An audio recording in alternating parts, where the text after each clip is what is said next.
Well guys, my final thoughts on these Vijega raised garden beds is that I like them.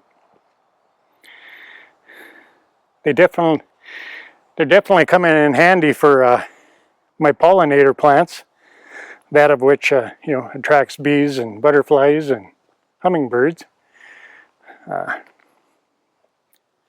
This one here was just about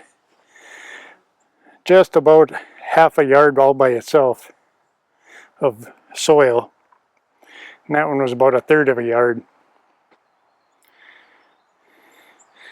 So I should have no problem with keeping them moist and fertile, and even with as much soil that's compacted in there and watered down, everything is still straight and true. So even if you don't need a raised bed this year, maybe think ahead to spring. These would make wonderful gifts. They're not all that expensive, when you consider what I have invested into my main garden. I just wanted to make a short video to finish off this review of these Vijega raised garden beds and let everyone know what I thought of them. And like I say, I think they're a pretty decent little raised bed. I think they'll work out fine for the pollinators, provided the deer leave them alone.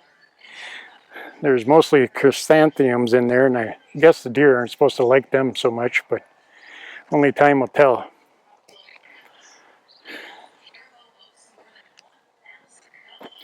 But again, everyone, take care, and we'll see you on the next video.